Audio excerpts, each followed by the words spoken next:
Hi guys, so it's the Artistic Bookworm here again, and first off I would like to introduce my video of some Rapunzel fan art.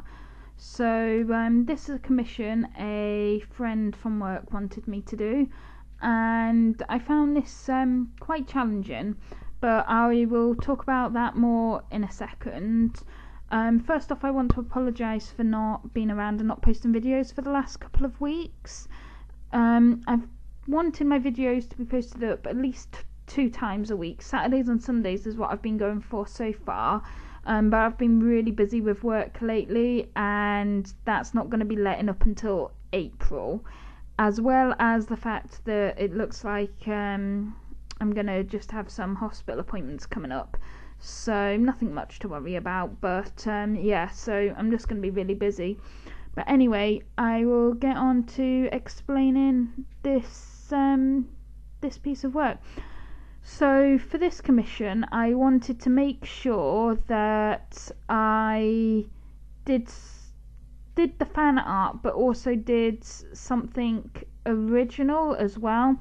Like normally I'll find a reference picture, and for the most part, like it'll just be a sort of imitation of it, because when it comes to fan art I find it really hard to do something straight from the head, and I'll have the reference images and all of this, that and the other. So I wanted to push myself with this piece, especially being as I've been learning anatomy. So with Rapunzel, what I did was I got a reference photo of her for her dress and her hair, just so I could get the detail correct for that. But then on DeviantArt I got a picture of like two sort of reference images of the pose that I actually wanted, because I wanted Rapunzel to be holding a lantern, and I couldn't find a picture where she's actually doing that, so I needed to create that myself. Here you can see I'm going over with my Pentel brush pen for the inking, but actually I changed this. Later on, I'm not that happy with the black lines, and I was just like, no, that's going to be too harsh, especially for a commission. So I went and inked it again, but I inked it with my ink and dip pens. So that's what you'll see me colouring. You won't see me colouring this one, but it was a nice try for my Pentel, and I'm hoping that I'll be able to colour this one and just see what it looks like. Here you can see on this one I did use my dip pen just for the details on the dress, and that's how I decided, no, I want to go over the whole thing with my dip pen, and I really liked how that came out. So for this one I feel like I actually did really good with the anatomy. The face and the hands aren't perfect, but again, that's my weakest point.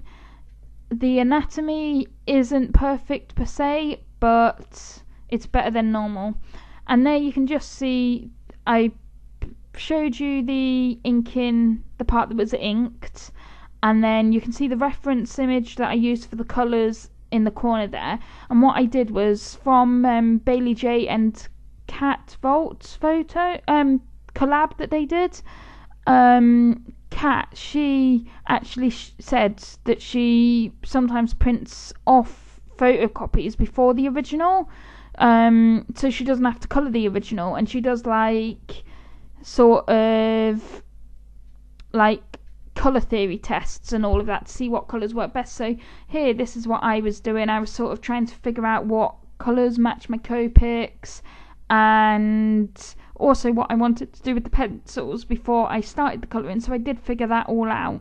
I only showed a bit of it because I figured most of that would be boring to watch. So here's me actually colouring my original one. So for this, I can't remember what colours I ended up using completely because I put most of them away. And let me just warn you now, I did lose footage, but that's right at the end when I'm colouring in the background. And I tell you what, for the top half of her dress, I think I used BV31 and BV34. and this is on my new paper that I'm colouring, the colour copy paper, and I like it. It's not as good as Express It blending card, but I'm still trying to get used to it. I don't know if it's me being too heavy on the colouring or what, because it bleeds. As you could see earlier, it was bleeding a lot. So yeah, that's the one disadvantage I don't like about this paper, is it can bleed. Sometimes it's really good and sometimes it isn't. For this one and for my Lilo and Stitch one, it bled quite a lot. But yeah, what I really enjoyed about was this one was doing all the sparkles on a dress. Now I used my souffle jelly roll in purple, and I did try using the white one, but it didn't come out as well, so I just used my normal white gel pen to add all the sparkle to her dress, and I really like that effect. I wasn't too sure if it was coming across okay at first, but the longer I left it, the nicer I thought it was. And so yeah, the one part that I am disappointed on this picture was there was a sleeve there. I chose the wrong pinks and it just became completely dark and completely ruined, really. I do go over it in pencil later on. I don't know if that was part of my lost footage or not, but yeah, I did go over my Prismacolor pencils, and I think I've managed to correct it. So I'm trying to think what else I can say really for the rest of the picture.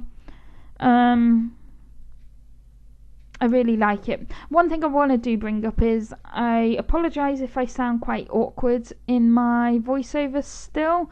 I'm still getting used to actually talking to the video and talking over a mic, so I completely apologise for that.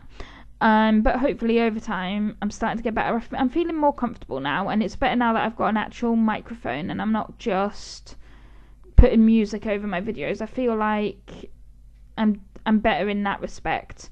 And so yeah, I really look forward to doing more voiceovers and to actually interacting with you guys. I mean, I know I've only got 14 of you, but that's still better than nothing. I'm quite happy with having 14 viewers, and thank you guys that have commented on my videos. I'll just talk a bit about the hair here, because I find hair really difficult to colour the strands and everything, but I was really impressed with how I managed to pull her hair off. I added extra flicks to make it seem untidy, because it just looked too neat, I found. So I ended up adding strands off and on just throughout the picture, just to make it a little messier.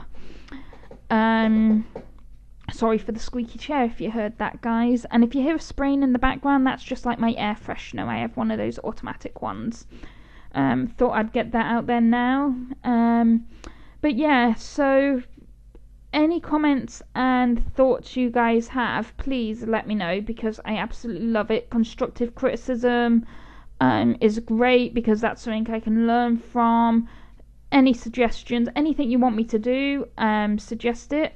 I've got some commissions coming up, so I'll be filming them, because some friends from work want me to do a couple of bits and pieces, so they'll be coming in my next videos. And I also have a scrawler box to do. I must say that I have been filming a sketchbook video. I've done it twice now and it's corrupted, so I should have had them up before, and I would have had a video up before, but yeah, they corrupted, so I did it twice, and I think it's trying to say that it doesn't want my 2015 sketchbook done. So yeah, here's the end of the video now. Here's the background, and thank you guys for watching. Please like and subscribe if you want to see more, and I'll see you in my next video. Thanks, guys.